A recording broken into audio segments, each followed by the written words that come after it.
The courtroom was already brimming with tension when the unexpected occurred. Dwayne "The Rock" Johnson, a globally beloved figure known for his charisma, strength, and positivity, entered the room not as a celebrity, but as a man bearing a heavy, hidden truth. His appearance was devoid of his trademark confidence. Instead, he looked broken, vulnerable, and scared. The atmosphere shifted immediately. Prosecutors tensed, defense attorneys scrambled, and the gallery fell into stunned silence. Without preamble or press leaks, Dwayne's presence was a shockwave that altered the tone of the entire trial. He wasn't there to promote a film or lend a face to a cause. He was there to confess, to recount a painful chapter of his past that involved deeply disturbing rituals and manipulation orchestrated, he alleged, by Sean "Diddy" Combs. It wasn't just his presence that shook the courtroom. It was what he had come to say, and who he would implicate in the process. Before even taking a seat, Dwayne asked the judge if he could speak. With permission granted, he addressed the courtroom, the jury, and directly, Diddy.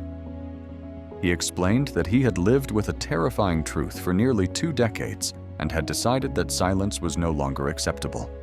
His tone wasn't theatrical, but raw.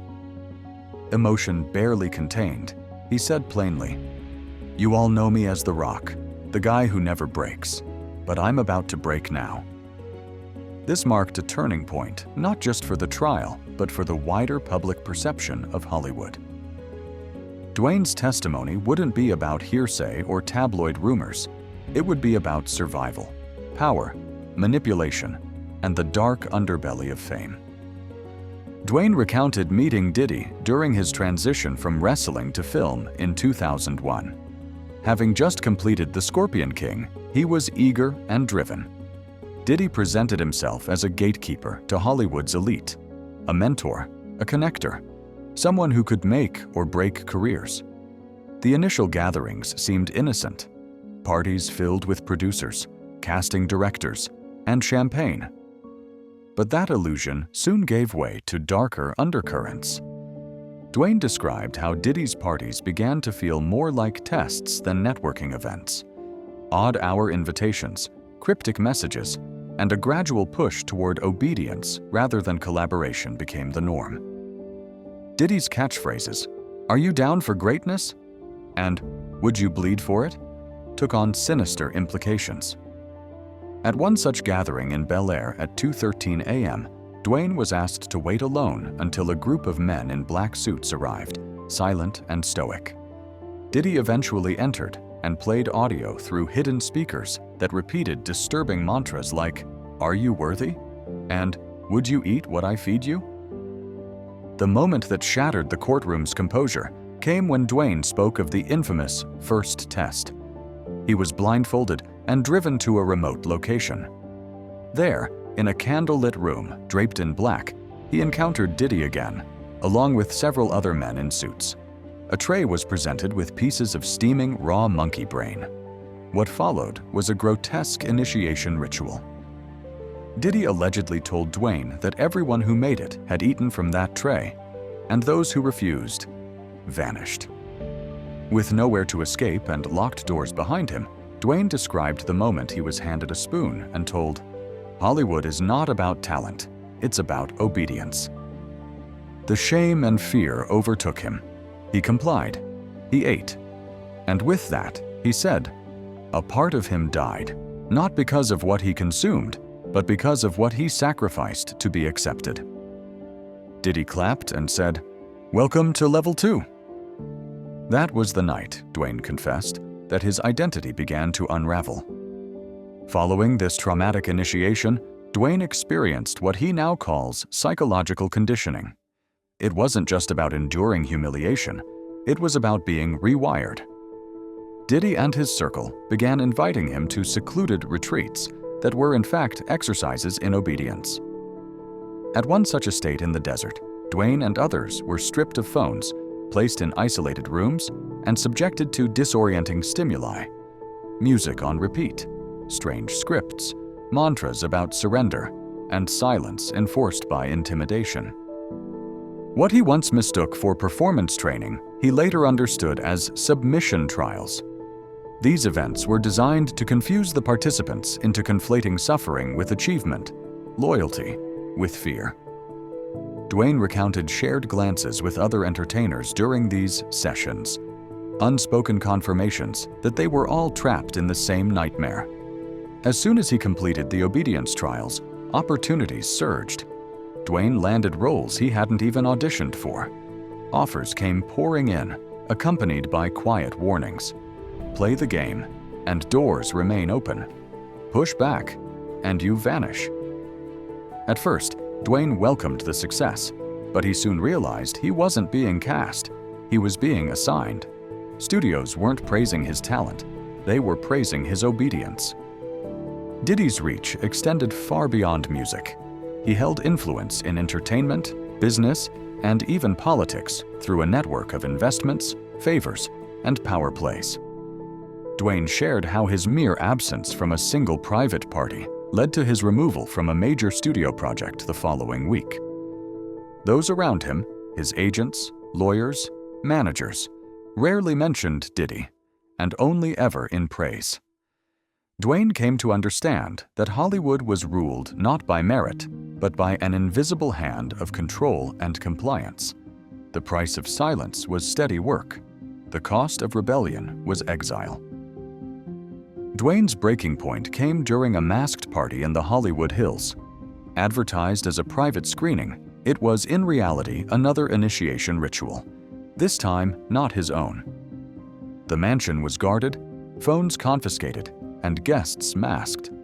He observed actors, musicians, and filmmakers engaging in strange behavior, their expressions hollow and desperate. In a hallway, he found a young actor crying, clutching a drink.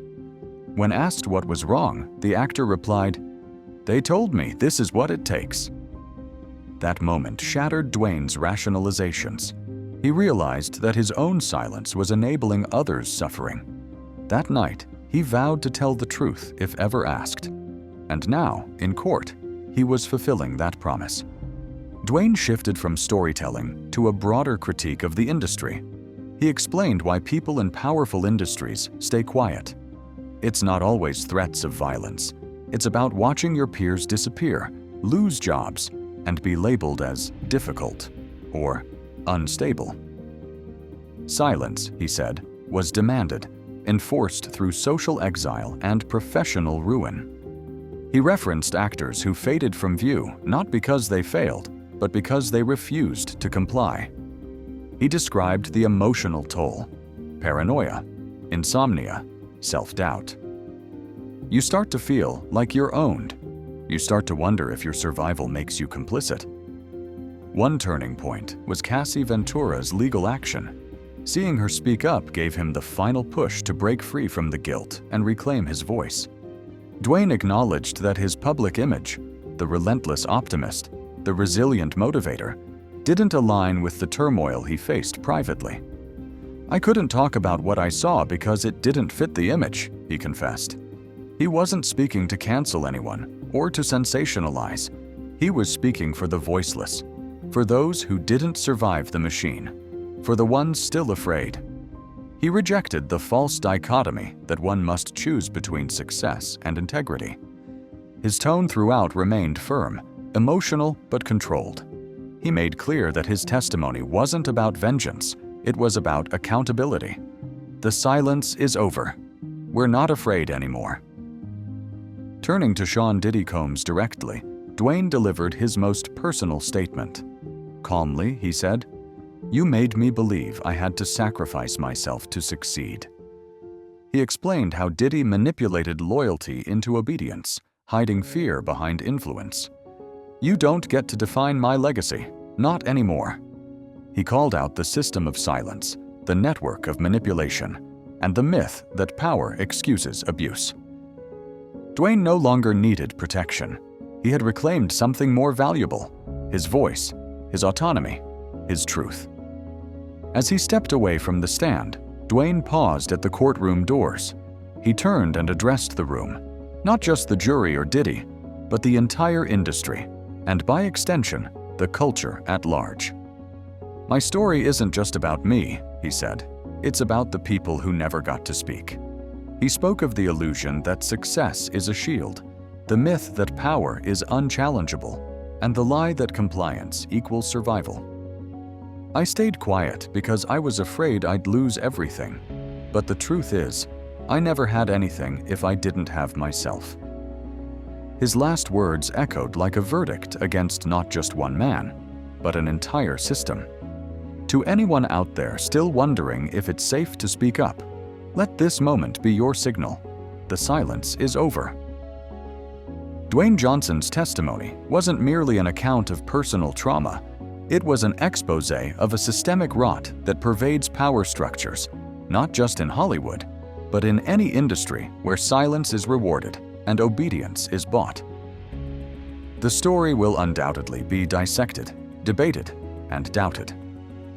But in that courtroom, and for millions watching, something fundamental shifted. He didn't walk out a hero. He walked out human. A man who had endured, remembered, and finally refused to be silent.